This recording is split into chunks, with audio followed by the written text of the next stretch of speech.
Ah, entonces estamos los tres. Eso es lo más importante. Sí, sí, sí. Y Priscilia no. Parece que no.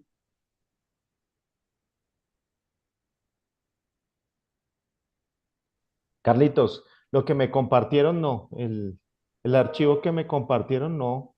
Ah, bueno. Están ustedes nomás.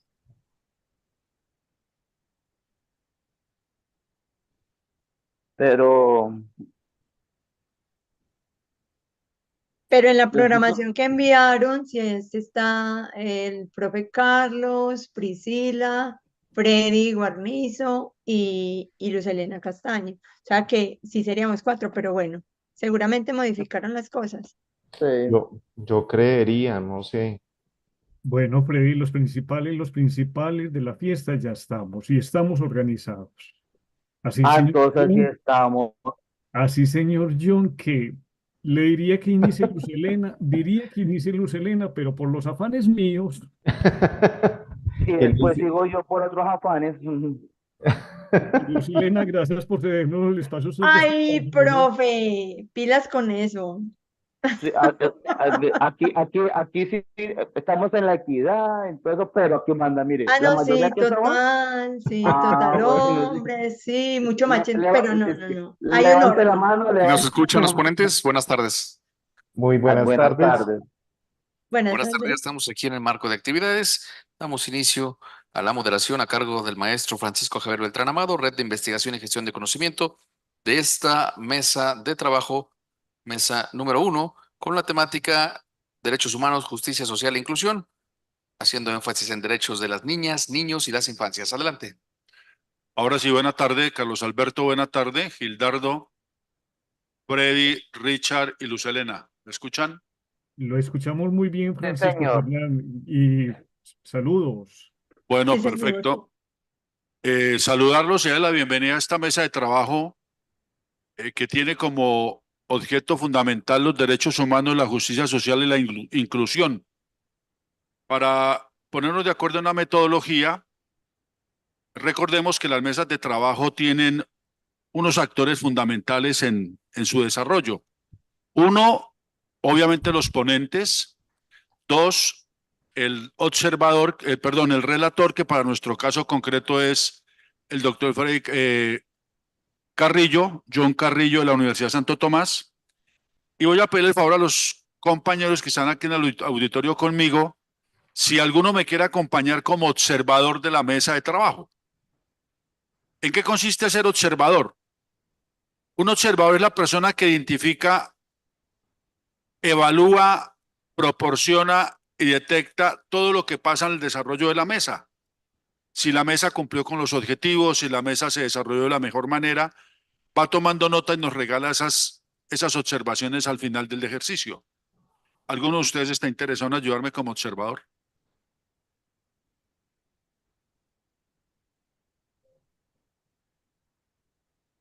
Arriesguense. Uno, ayúdenos a ser observadores y vamos aprendiendo a hacer el ejercicio de las mesas de trabajo en los foros.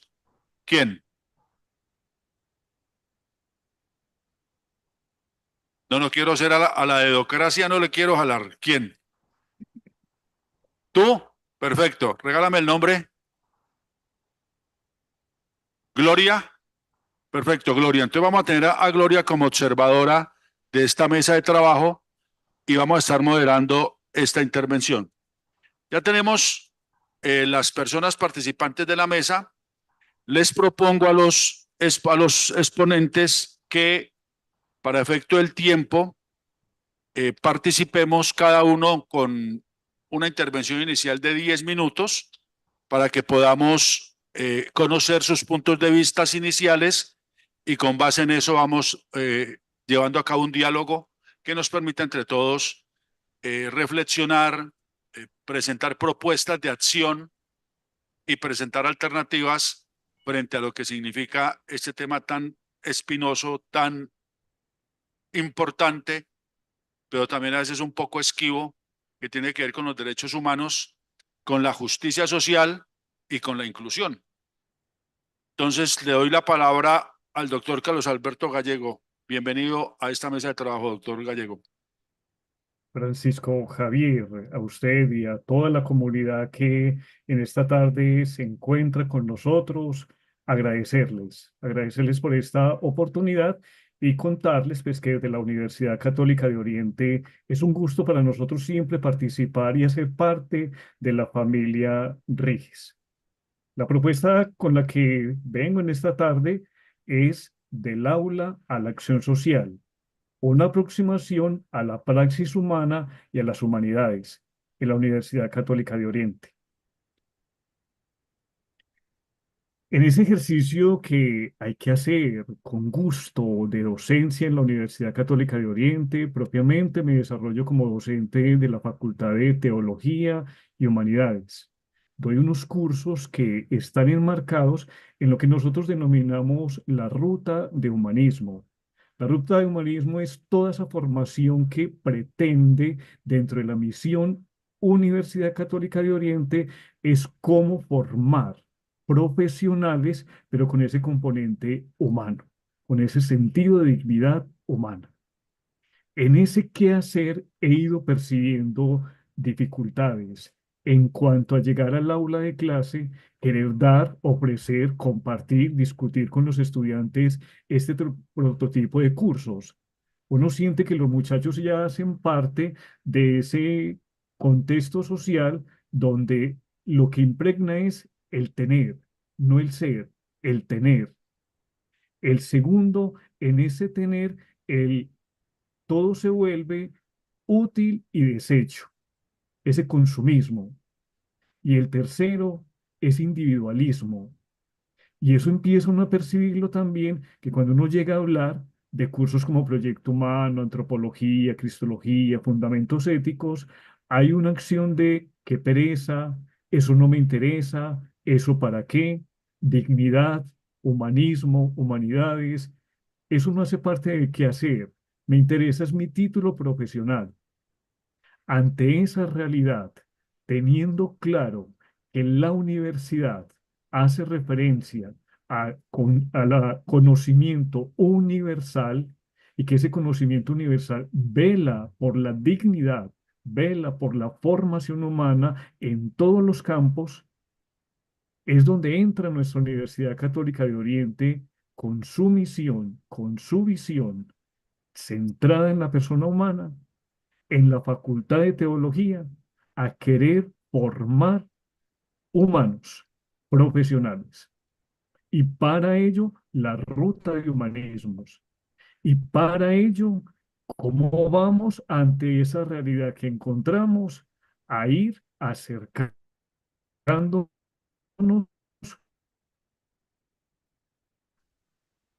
con prudencia, al muchacha, le lleguemos con acciones coherentes en el saber, en el saber hacer, en el saber ser, y que tengamos esa capacidad de adentrarnos a ese humanismo cristiano que identifica nuestra universidad. Esa realidad con esas dificultades es la que permite encontrarme con este problema. ¿Cuáles son esos criterios académicos, epistemológicos, prácticos, que permiten sensibilizar la comunidad uconiana a través de la formación humana y las humanidades, para que el discurso teórico trascienda del aula de clase a una vivencia práctica en el ejercicio profesional?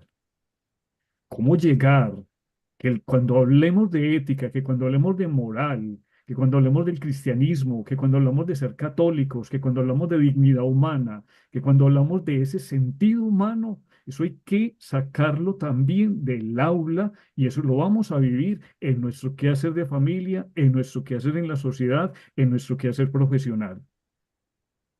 Y eso me lleva al objetivo general, sensibilizar a nuestra comunidad uconiana a través de esa formación humana en las humanidades, para que el discurso trascienda. Pero ¿quién hace eso? ¿Quiénes? El grupo de docentes que estamos a cargo de esa tarea tan importante. Y eso nos permite unos objetivos específicos. Ese docente, ese nosotros, nos tenemos que ir a prepararnos, a encontrarnos con autores que nos van a facilitar aprender, comprender, mejorar nuestro discurso, perfeccionar nuestro discurso para llevarlo al aula de clase y ser capaz de llegarlo a ellos. Al igual, esas gestiones, esas estrategias que como comunidad ucraniana nosotros vamos a realizar, que el discurso académico que se sienta en el aula, nosotros les vamos a proponer acciones en comunidades vulnerables, en comunidades donde les vamos a mostrar esta problemática, cómo desde lo que hemos aprendido en clase vamos a cambiar, a aportar, a construir. Y ahí es donde nosotros hemos venido generando transformación de realidades sociales, trabajo interdisciplinar, trabajo con.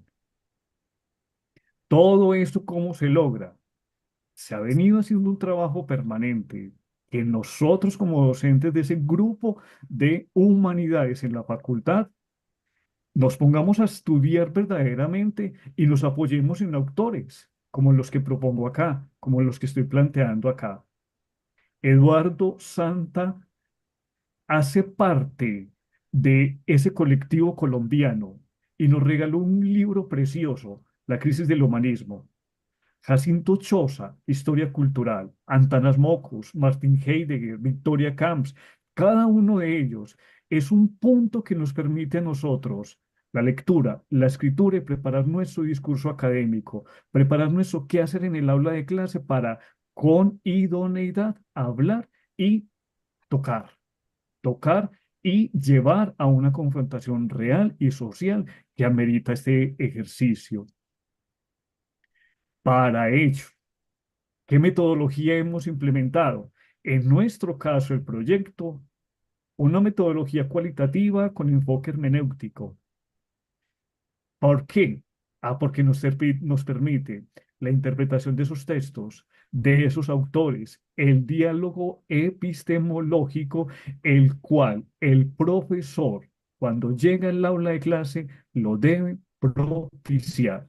Y con un factor que hemos percibido hoy, nuestros estudiantes, las estudiantes escuchan, atienden y adentran a la discusión siempre y cuando van percibiendo ese rigor académico. ¿Qué hemos logrado hasta ahora? Hemos adquirido, hemos mejorado, hemos trabajado en parte el alcance de mejorar nuestro nivel de rigor académico. Esos aprendizajes teóricos, esas reflexiones que hacemos nosotros como docentes y que nos permitimos también que los muchachos nos cuestionen y que los muchachos también nos hagan para corregir, pero también esas acciones que hemos hecho externas, donde todo es una comunidad.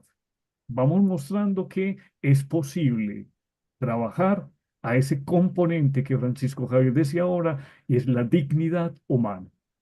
Algunos resultados, la identificación de esos autores, pero cuáles, por qué, este es pertinente, mejor este es más actual, pero miremos, esos autores cómo entran a fortalecer nuestra identidad Universidad Católica de Oriente, que su enfoque es humanismo cristiano y que nosotros tengamos esa capacidad de hablarlo, no solo hablarlo, sino vivirlo en esos principios humanos y cristianos. Es empezar a denotar que lentamente la apatía, el desinterés se va convirtiendo en el muchacho que lee, en la muchacha que lee, en el discurso que se permiten ellos con nosotros, en ese apropiarse de, en ese plantear dificultades y buscar soluciones, y en ese acompañar en una acción social que nosotros también les hemos propuesto. También en el trabajo que hacemos desde la investigación. Hoy me doy el gusto de decir que todo esto lo acompaña el profesor Gildardo. Él es doctor y hace parte de nuestro semillero, y el profe es el que nos va haciendo como esos pincelazos, hay que pulir acá, hay que mejorar acá, pensemos esto, todo un trabajo colectivo. Todo ese trabajo colectivo es esto. Es sentarse usted como maestro, es sentarse usted, apasionarse, pero con la lectura, con el análisis, con la crítica e involucrar a toda esa comunidad académica, donde son nuestros estudiantes la razón de ello. Por miras al tiempo, gracias. Gracias, Carlos Alberto. El doctor Gildardo Castaño. Francisco Javier, él en estos momentos no se encuentra. Ah, no, perfecto, no hay ningún problema. Igual están los dos en la misma ponencia, ¿no? No hay Sí, señor. dificultad. Entonces pasemos con el doctor Freddy Javier Guarnizo de Fundes, la Universidad Católica del Espinal, en el departamento del Tolima, en Colombia.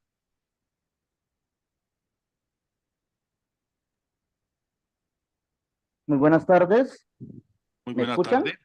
Sí, señor, lo escuchamos. Perfecto. Tengo el gusto de compartir este espacio con el profesor Richard Nilsson Torres, que también se encuentra conectado. Eh, para nosotros, como la Fundación de Estudios Superiores Monseñor Abraham Escudero Montoya, Fundes del Espinal Tolima, es un gusto participar de este encuentro. Ya han sido diferentes momentos, diferentes espacios en que hemos como Fundes participado, pero sobre todo la riqueza del aprendizaje, como lo decíamos anteriormente. Nos hemos alineado al ejercicio de nuestra mesa, en donde pues queremos compartirles este espacio. ¿Me comentas si ya ven mi pantalla?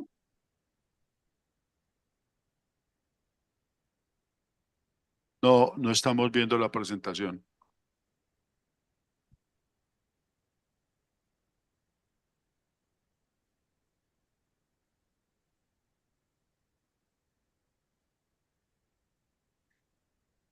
¿Ahí la están viendo? Ahí sí ya la estamos viendo, sí, señor. Perfecto. Nosotros hemos querido tomar este ejercicio desde la preocupación y desde la angustia de la psicología educativa, pero también desde todo el tema de la educación intercultural, todo el tema de los derechos humanos, y específicamente nos hemos centrado en niños y en adolescentes y jóvenes.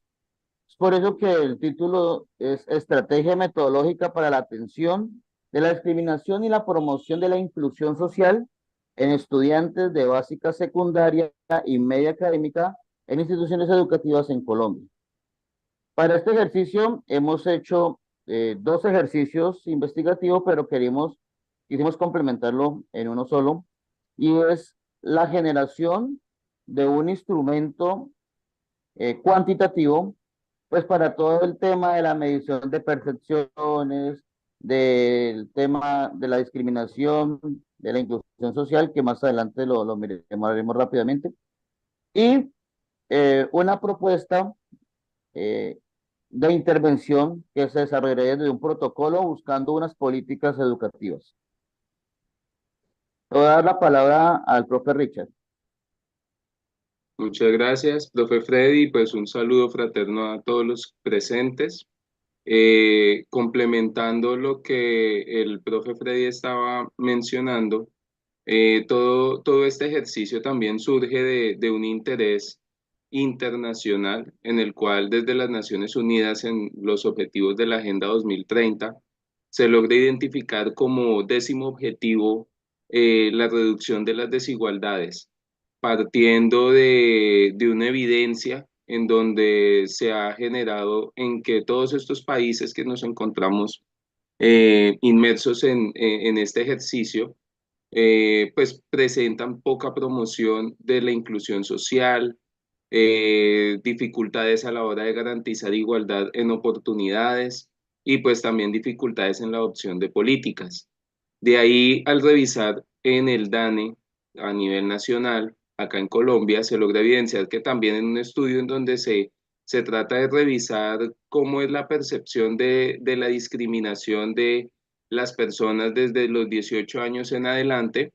Se evidencia que de las personas encuestadas, pues la mayoría, prácticamente que todos los encuestados en algún momento se han sentido discriminados por alguna situación específica, estando los rangos de edad más frecuentes entre la adultez joven, como lo podemos ver en la gráfica en pantalla. Y esto nos lleva a mirar que no es solo a nivel nacional, sino que también a nivel Tolima. Evidenciamos que en esta adultez joven se logra identificar esa percepción de discriminación. Algo muy interesante en este estudio que hace el DANE es que ellos también plantean cómo las redes sociales y cómo no es solo la discriminación desde los entornos sociales físicos, sino también desde la virtualidad. Se generan todos estos esquemas de relaciones conflictivas. Entonces, esto nos lleva a plantearnos varios aspectos. En primer lugar, unas barreras de acceso a la educación por situaciones discriminatorias, en donde por diversas características diferenciales, pues algunas personas, algunos muchachos, jóvenes, niños, logran tener dificultades para el acceso a este derecho fundamental. También la necesidad de creación de protocolos efectivos para la prevención y la atención, el afianzamiento en la aplicación de las políticas, porque están estas políticas, pero hace falta un poco más de empoderamiento. Y entonces esto nos lleva a plantear que es necesario comenzar a desarrollar estrategias de medición y de intervención para que se pueda efectuar una prevención efectiva de la discriminación social. Un poco el ejercicio desde los objetivos de una pregunta generadora es pues, qué estrategia metodológica pues, es pertinente para la atención en la discriminación y la promoción de la inclusión social para instituciones de educación básica, primaria y media en Colombia, sabiendo que hay una legislación particular y sabiendo que encontramos instituciones no solamente de carácter oficial, sino también privadas, donde nos hemos planteado unos objetivos. El general es proponer una estrategia metodológica para la atención de la discriminación y todo el tema de la inclusión social en instituciones. Pues para ello vamos a identificar primero las percepciones de discriminación en los estudiantes. Posteriormente se va a determinar que esas percepciones, estrategias institucionales de prevención y atención que se están realizando en las instituciones, para ahí sí poder definir un protocolo que es el objetivo final donde queremos llegar para esa prevención y esa atención en la discriminación social en población estudiantil de educación básica secundaria, que es de sexto a noveno, y educación media académica, que son décimos y onces. Un poco, por tiempo lo voy a nombrar rápidamente. Nos hemos centrado un poco en lo que dice Gómez 2020 con relación a la discriminación social. También hablamos de Torres 2018, donde nos habla de la inclusión social, donde la importancia de crear ambientes escolares que promuevan la diversidad y el respeto de las diferencias. Quisimos tomar este Torres 2018, pues por la importancia que tiene y el contexto en el que estamos desarrollando este congreso. Y por ende, por último, hablar de una educación inclusiva, que es donde nos hemos soportado en la UNESCO, donde habla de la importancia de crear políticas educativas que garanticen el derecho a la educación para todos los estudiantes sin discriminación. Por eso, cuando les mostremos el protocolo, allá es donde vamos orientados. Rápidamente, la metodología que hemos utilizado es un enfoque cuantitativo, donde tiene un corte transversal, un diseño no experimental, en donde hemos hecho un tipo de investigación descriptiva propositiva. Para ello, hemos generado una muestra probabilística con el 97% de confiabilidad sobre el margen de error del 3, donde hicimos el ejercicio de intervención con 333 estudiantes matriculados de básica, secundaria y media, y esa es la población, hicimos un muestreo con 255.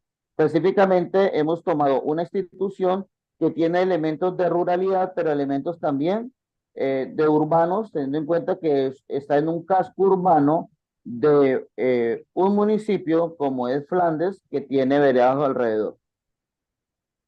Un poco las características de las muestras en edades, en población por grados escolares, entonces nos damos cuenta que la mayoría son sextos, octavos, décimos. Y aquí encontramos el instrumento, que nos vamos a tomar un segundito. ¿Por qué? Porque este fue un instrumento generado o creado por nosotros como investigadores de Fundes, en donde le hicimos una validación por expertos, pero también le dimos una fiabilidad estadística por el alfa de Cronbachs del 0,94%, en donde se encuentra, es una encuesta de percepción sobre la discriminación en las instituciones. Ahí aparecen cómo está dividido los rangos de preguntas y sus categorías.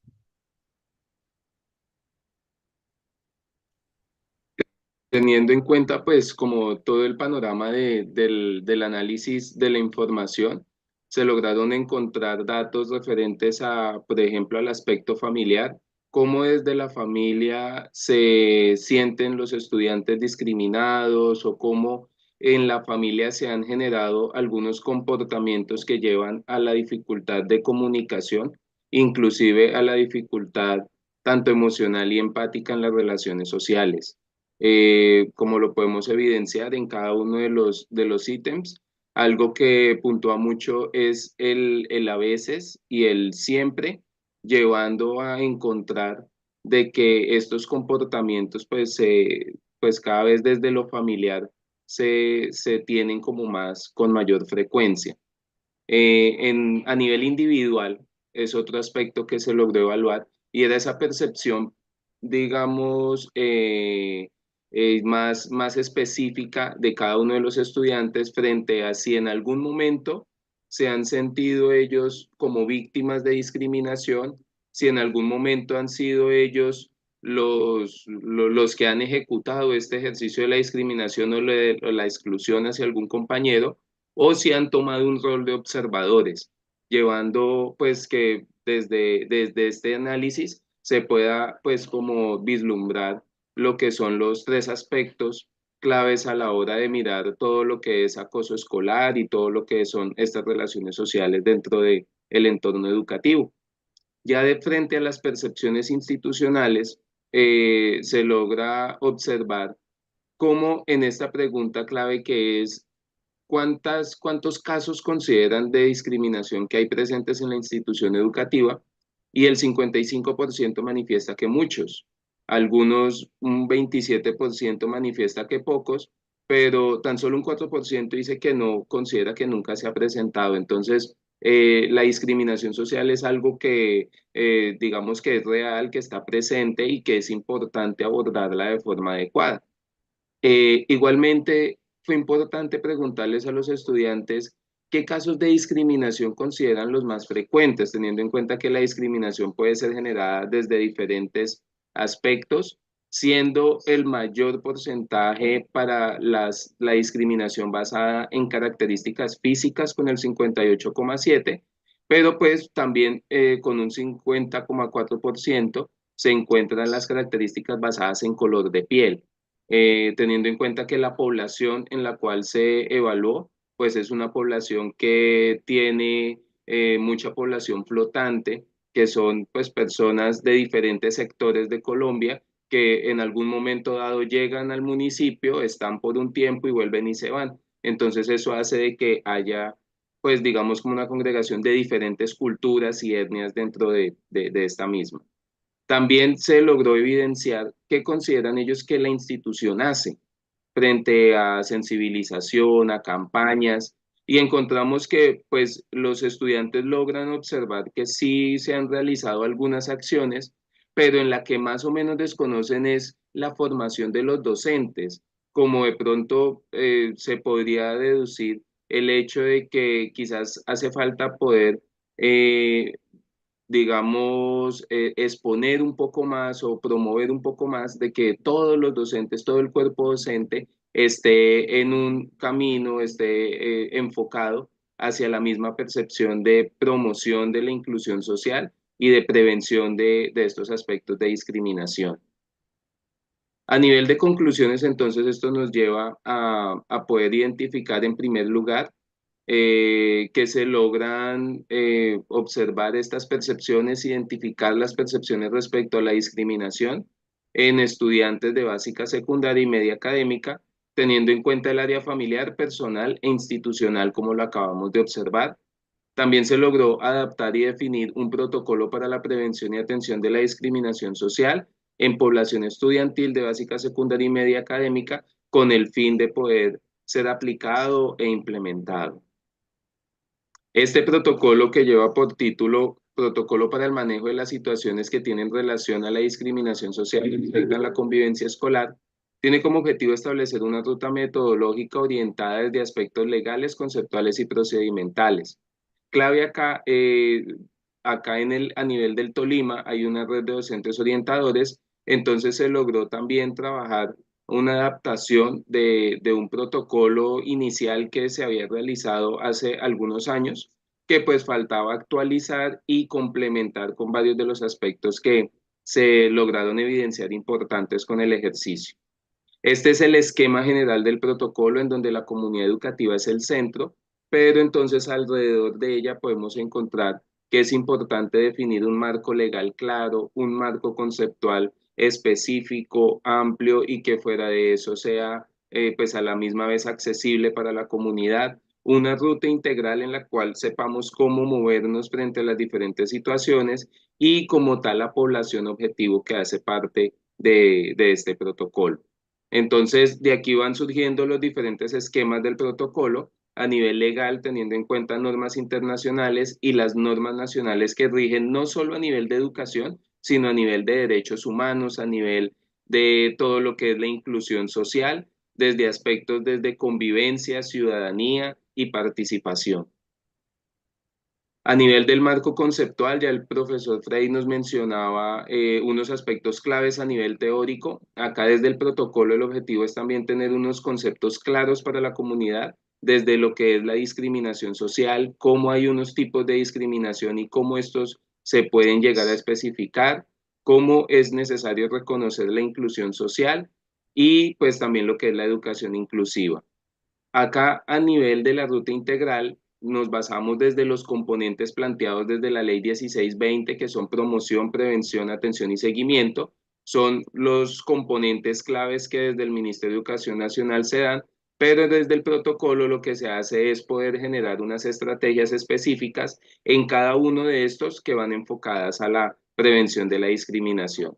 Y la población objetivo, como podemos ver este esquema, es toda la comunidad educativa, desde estudiantes, docentes, directivos, sociedad y familias, los cuales se encuentran inmersos en esas características diferenciales que pues lo ideal y pues el objetivo del protocolo es poder de que no sea una dificultad la diferencia, sino que más bien la diferencia sea una oportunidad para cada vez trabajar de manera colectiva.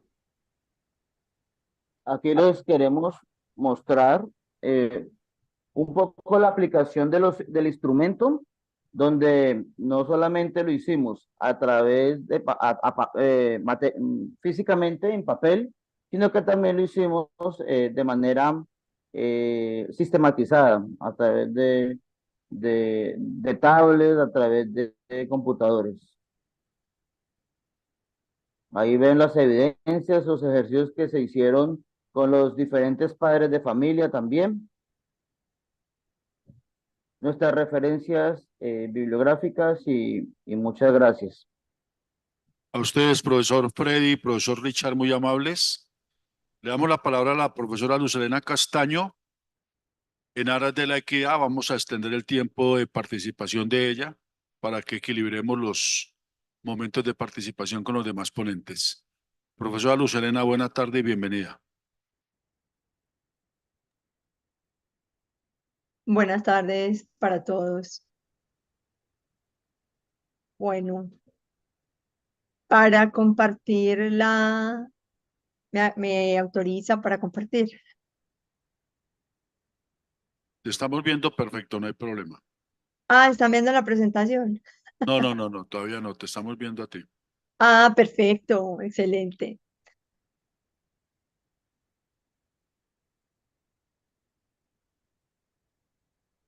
Bueno, mi nombre es Luz Helena Castaño, soy docente y eh, bueno, licenciada y ese tipo de cosas. Trabajo en la Institución Normal Superior de Marinilla, muy cerca de Río Negro.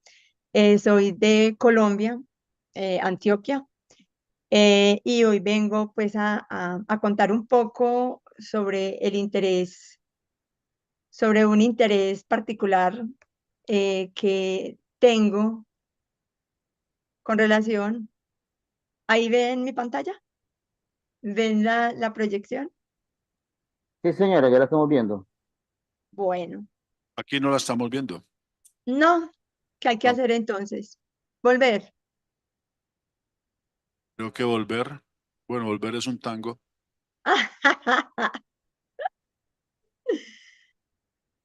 A ver, Profe pero no sé. Luz, tiene que darle pantalla completa. Pantalla completa. Ay, Dios.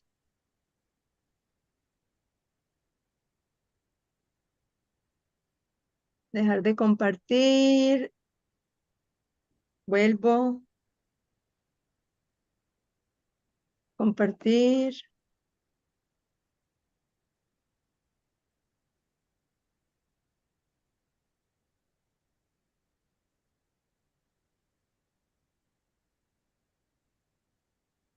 Pero no sé.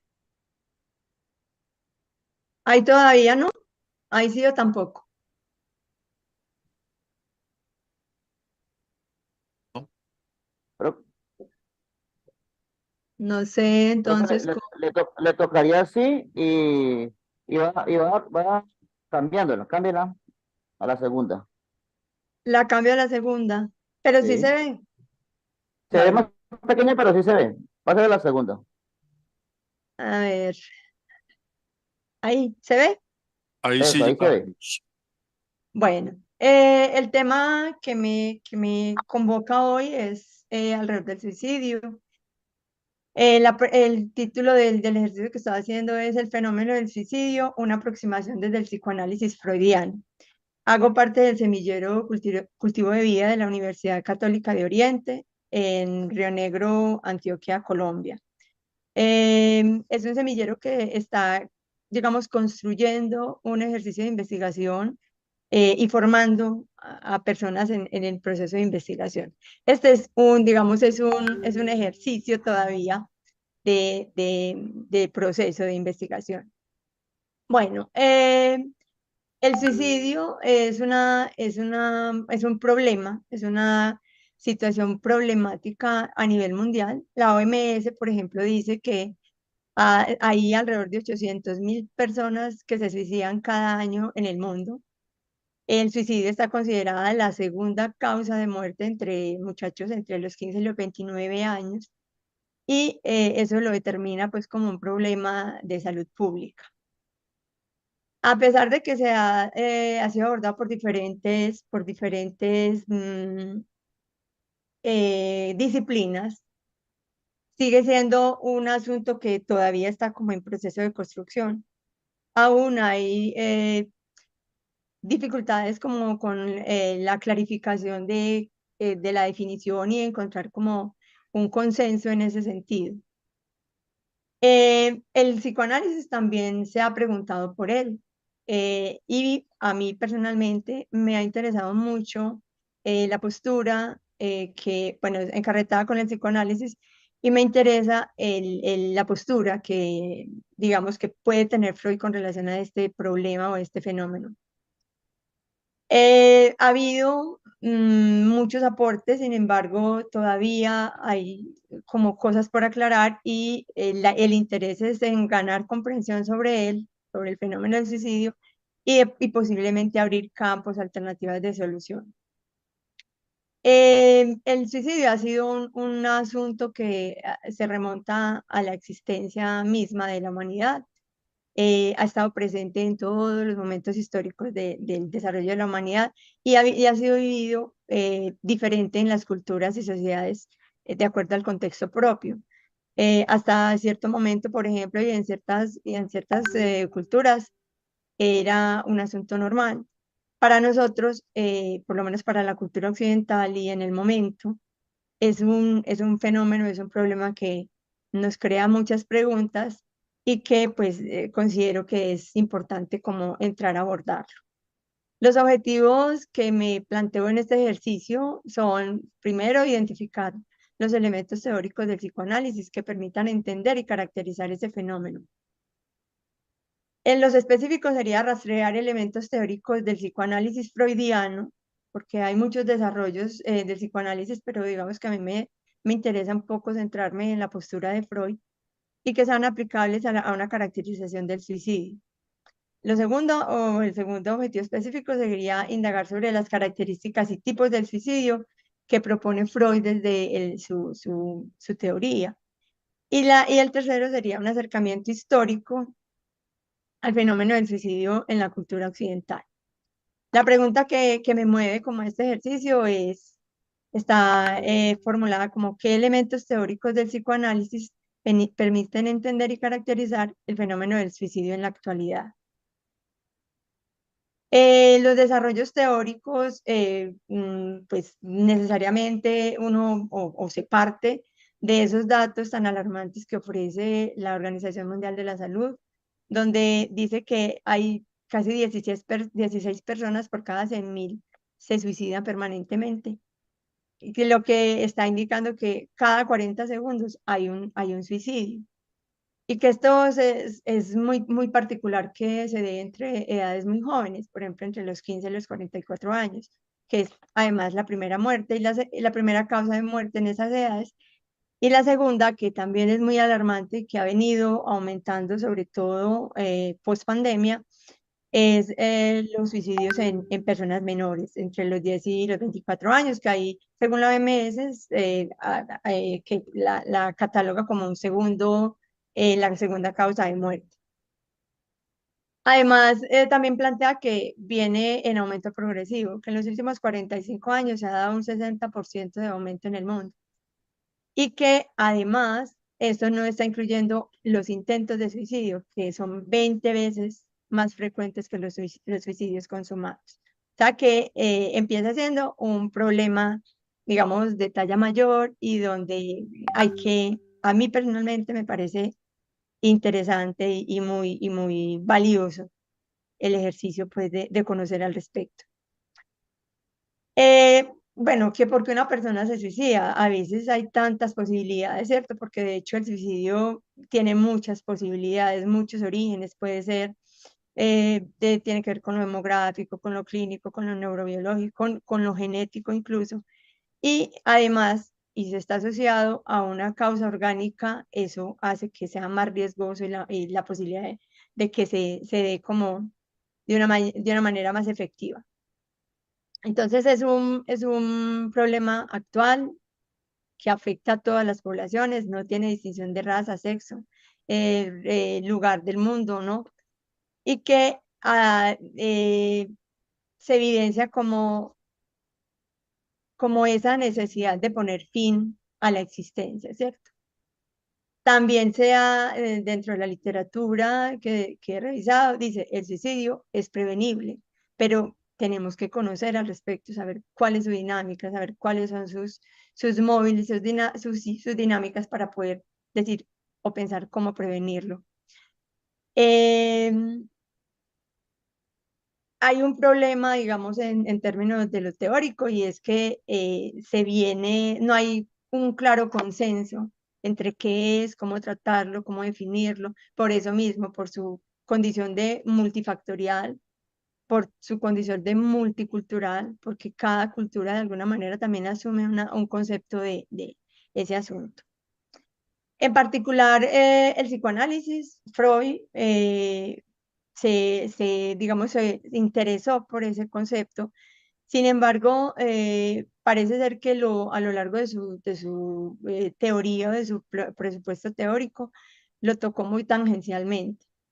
Hay un par de teóricos, de autores que en este momento están trabajándolo como con mucha fuerza, que se llaman Ferreira y Tubert, que dicen que parece ser dentro de la biografía de Freud, que él estuvo rodeado con mucha frecuencia de situaciones de suicidio, o por lo menos que las determinó como suicidio en su momento, ¿cierto? Y él empieza a preguntarse, bueno, ahí qué pasa con esos individuos. Dentro de su teoría, al principio, él de las primeras teorías que plantea es la teoría de la conservación de la vida. Dice que de la autoconservación, dice que todos los individuos tendemos a conservar la vida. Sin embargo, que aparece otra tendencia que es a estar en un estado de nirvana, de quietud completa, que pareciera ser que desde ahí él dice, el suicidio tiende a ese tipo de estado, al de quietud completa. Más tarde,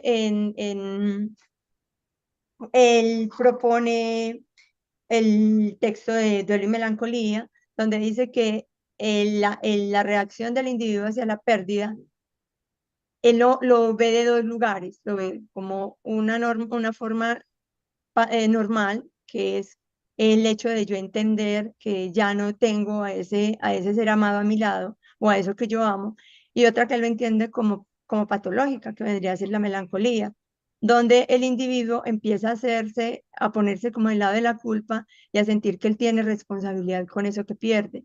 Y además que ese afecto que tenía puesto en eso que pierde, ya no tiene dónde ponerlo y lo pone sobre sí mismo. Y el peso de ese afecto no lo soporta y ahí es donde de alguna forma aparece el suicidio como una alternativa. Entonces estos autores van haciendo un recorrido muy interesante a lo largo de esa teoría freudiana, donde luego van a decir que Freud, Más allá del principio del placer, un texto de 1920, cuando él plantea las pulsiones y le da todo un contexto a las pulsiones de vida y a las pulsiones de muerte, dice que él retoma el concepto de suicidio ubicándolo al lado de las pulsiones de muerte o tanáticas. Entonces, el ejercicio, digamos, de investigación o que estoy en este momento emprendiendo, está ubicado en esa revisión de la obra freudiana un poco, valiéndome de esos autores como Ferreira y Tubert, que hacen todo yo diría, una revisión muy exhaustiva de esas obras freudianas. La idea es ir a esos de fuentes primarias, ¿cierto? El diseño metodológico del ejercicio es documental, es porque es un ejercicio de lectura, de revisión textual. El enfoque es hermenéutico textual. Esto es leer comprensivamente, hacer análisis, preguntas a los textos. Y el procedimiento es una revisión bibliográfica de la obra freudiana en términos de el concepto de suicidio. Como avances y conclusiones, entonces, tendríamos que se reconoce el suicidio como un problema a nivel mundial, que está en aumento, que es muy, muy particular, por ejemplo, que ahora también los niños están haciendo digamos, están llegando a este tipo de comportamiento, y eso ya está hablando también de que es con mayor necesidad y mayor énfasis tratar de entender qué es lo que sucede. Ha sido estudiado por muchas ramas del conocimiento, la medicina, la sociología, la psicología y también el psicoanálisis, ¿cierto? Se entiende que es un ejercicio básicamente que es,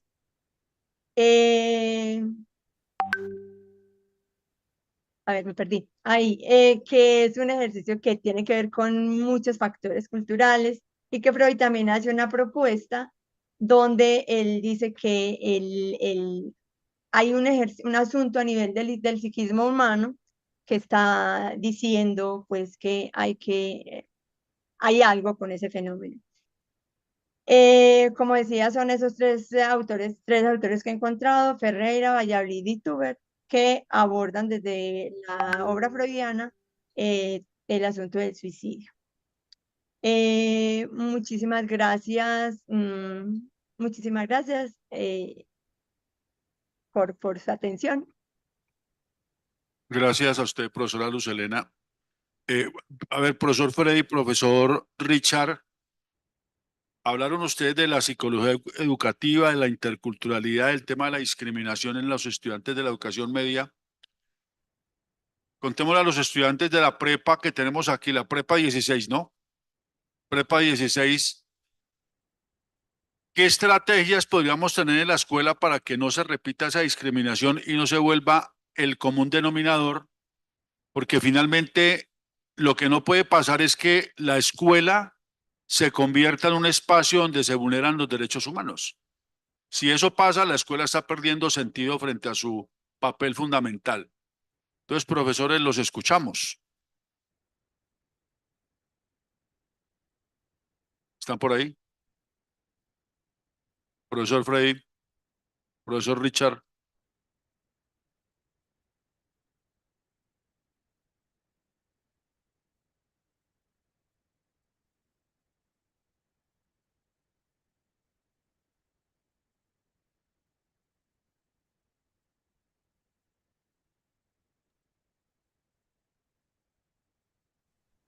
Profesor Freddy, Sí, señor. ¿escuchaste la pregunta? No, lo que pasa, no alcancé a escuchar, doctor Francisco, me la puede repetir. Lo que pasa es que aquí se me ha ido la señal. Es que estaba hablando que en la intervención de ustedes hablaban de discriminación, de psicología educativa y de todo lo que tiene que ver con la interculturalidad y todos los fenómenos que pasan en la escuela. Aquí tenemos unos estudiantes, compañeros nuestros de la Prepa 16 de la Universidad de Guadalajara, y la pregunta es, ¿cuáles son las estrategias para que no se naturalice la violación de los derechos humanos en la escuela? Porque les decía que si sucede eso, indiscutiblemente, pues la escuela pierde su razón de ser porque allí no puede vulnerarse ningún derecho.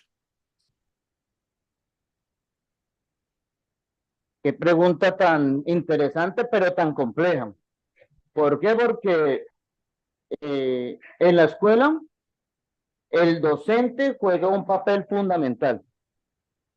En la escuela, con relación a la defensa de los derechos humanos, a la defensa de todo el tema de defender la interculturalidad, pero sobre todo desde la psicología educativa, el docente es el que es el garante de esos derechos.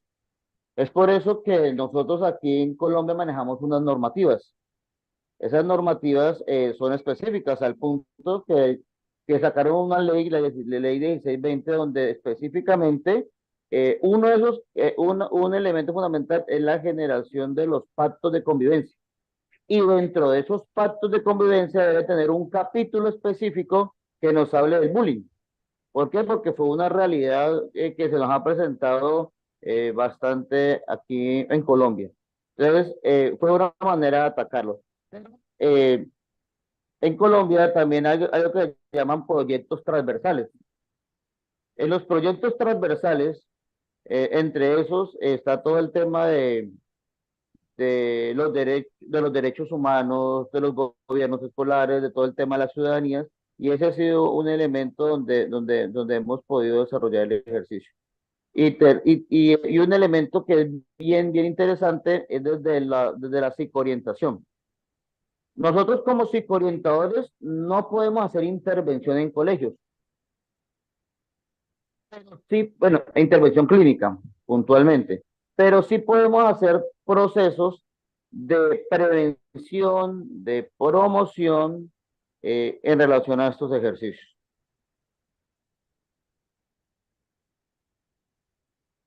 El segundo elemento y como segundo aspecto importante o estrategia, existe las escuelas de padres. Y es otro elemento importante. ¿Por qué hemos tocado a los padres de familia? Porque en el protocolo que les mostramos se dieron cuenta de que no solamente la población son los directivos o que la población solamente los niños o los docentes, no. Aquí están involucrados cada uno de las personas que están en nuestra comunidad y los padres de familia es muy importante la participación de ellos y ellos son los primeros que deben de aprender a respetar a sus hijos, pero también de una manera respetuosa, adecuada, pues hacer respetar también los derechos de sus hijos. En Colombia existe una estrategia que llama Estrategia de Escuela de Padres. También fue fundamentada en una ley, creo que es la 2020, si no me equivoco. Y ahí específicamente eh, está todo el proceso de formación. Es claro que en relación a esta temática, el elemento fundamental es la formación. Listo, profesor Freddy. Bueno, ¿le hago alguna pregunta aquí a los compañeros de la Prepa 16? ¿Cómo sienten ustedes que le están vulnerando el derecho humano en la escuela o no hay vulneración de derechos humanos en la escuela? ¿Perdón? ¿No hay o sí hay? ¿Quién nos quiere contar? ¿Algunos ha sentido con su derecho fundamental vulnerado, atropellado, desconocido? Sí, te escuchamos. Tú, sí.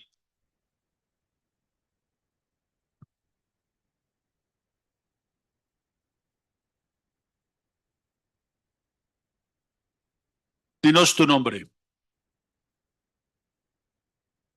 Ah, soy Bárbara. Bárbara. Tienes derecho a reír, no te preocupes. Soy Bárbara. Ivana. Bárbara. Bárbara. Am, no me gustó que notara que me tomaran fotos y yo no sabía. Es que me incomoda un poco, pero no sabía que me podían tomar fotos y eso. No sé. ¿No te gustó que te tomaran fotos sin tu consentimiento? Ajá, como cuando viene de ese de la portada de Facebook, de que vi mi cara y dije, no, pues nunca me avisaron o eso. De sentirse vulnerada, Bárbara. Ajá, algo así, pero pues ya que, no sé. Te sentiste vulnerada. ¿Quién más? ¿Quién más ha sentido que le han vulnerado algún derecho en la escuela? Yo puedo vulnerar el derecho al compañero, de pronto no me doy cuenta que le estoy vulnerando un derecho. Y lo estoy acosando o la estoy acosando. ¿Por qué quiero hacer este ejercicio? Porque es que no podemos naturalizar que en la escuela se den acciones o conductas que pensamos que son normales y resulta que no. Por ejemplo, nadie tiene por qué tomarle fotografías a otra persona sin su consentimiento. Y mucho más si es menor de edad. Señor, él levantó la mano.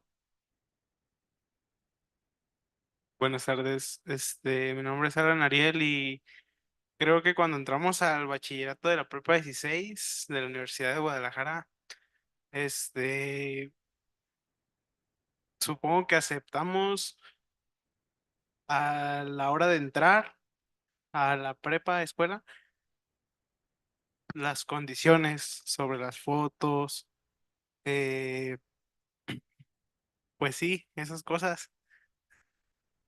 ¿Crees que está bien porque hubo un pacto de acuerdo? Sí, porque estamos entrando y yo creo que a lo mejor no leemos las normas o así, letras pequeñas y pues yo siento que estando en la universidad, bajo las autoridades de ahí, creo que está bien. Perfecto, vale, no hay problema. Tú estás de acuerdo porque sabes que hay un pacto que permite que haya un acuerdo y cuando el acuerdo está establecido, lo que hacemos es cumplirlo. Y eso es fundamental. Si en los derechos humanos tenemos acuerdos y todos estamos tranquilos, no hay ningún problema, siempre y cuando el acuerdo no sea ilegal. ¿De acuerdo? El acuerdo tiene que ser legal.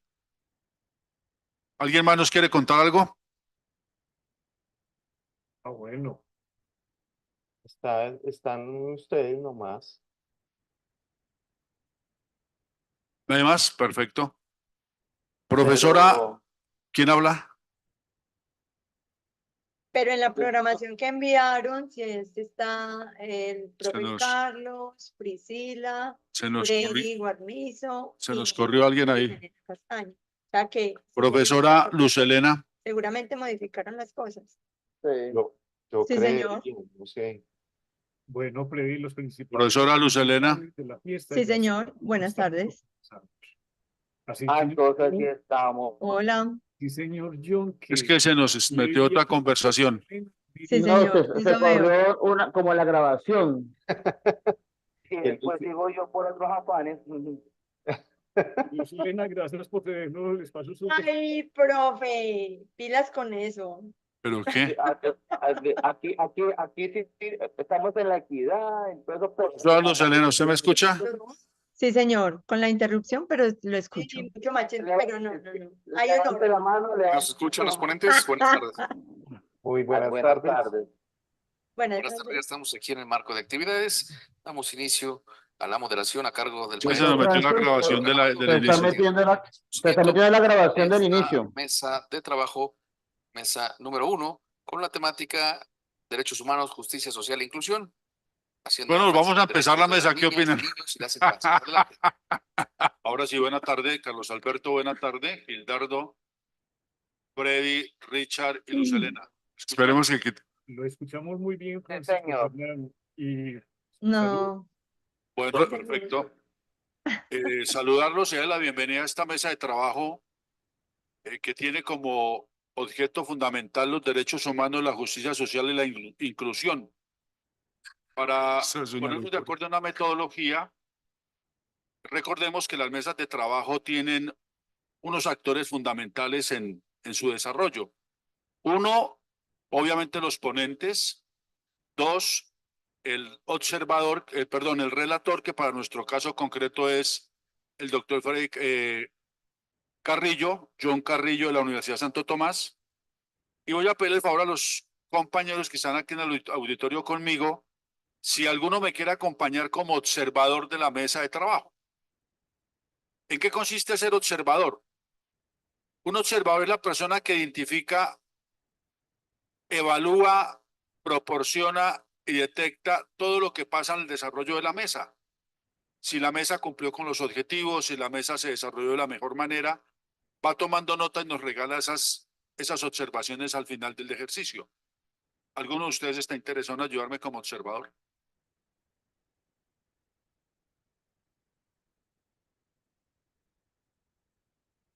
Arriésguense. Uno.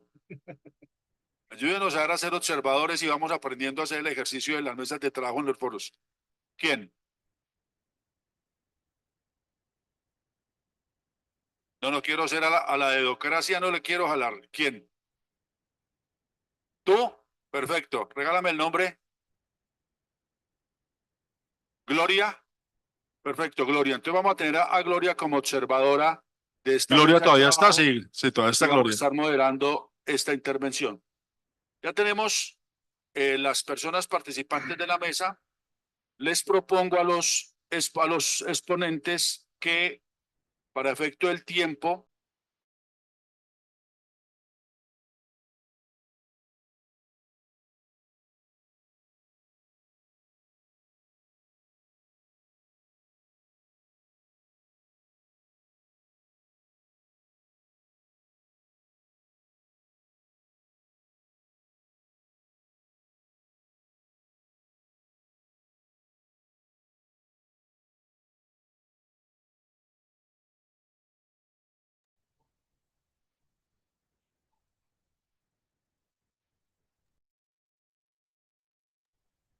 Doctor Francisco Javier, se perdió el sonido. ahí me escucha, profesora Luz Helena. Sí, señor. En 5 Lo minutos, escuchamos. 5 minutos, profesora, cuéntenos qué hacemos si empezamos a sospechar que un compañero tiene ideas suicidas. A ver, pues lo primero que debería hacerse es que, pues, digamos que desde el ejercicio como tal debería decírsele a alguien, ¿cierto? Apoyarlo con alguien porque es muy importante generar redes de apoyo con esa persona, ¿cierto?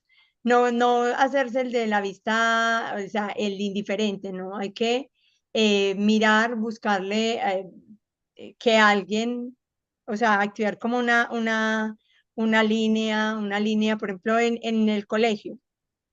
Yo me entero que alguien está pensando, tiene ese tipo de ideas. Entonces, lo primero que hay que hacer es contarle a alguien, un maestro, una persona que sepa, para que esté enterado que ese chico, esa persona tiene unas ideas, digamos, suicidas, ¿cierto? Para que ahí se active digamos, la línea de apoyo, la línea de atención, que usualmente, por lo menos en Colombia, hay una línea de atención para eso, ¿cierto? Se está implementando y es empezar a buscar herramientas de cómo apoyar a ese individuo, porque no solo es hacerse el indiferente, sino decirle a alguien, contarle a alguien que está pasando algo con esa persona para generarle una red de apoyo y buscarle, apoyarlo en la ayuda. Bueno, agradecerle al profesor Freddy, al profesor Richard, a la profesora Luz Helena, profesor Carlos Alberto, que tuvo que ausentarse, a los compañeros de la Prepa 16, gracias por acompañarnos. No podemos naturalizar la violación de derechos en la escuela, ni en la universidad, ni en ninguna parte. No olvidemos, como dijimos esta mañana, que nos importa por encima de cualquier situación la dignidad humana. Váyanse con esta reflexión. Que alguien tenga condiciones indignas no quiere decir que no tenga dignidad humana. Una condición indigna es estar en la pobreza.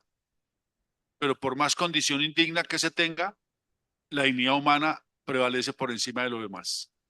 Gracias por participar en esta mesa. Gracias a Luz Helena, gracias a Freddy, a Richard y a todos ustedes. Un aplauso y feliz tarde. Muy amables. Muchas gracias. Feliz tarde.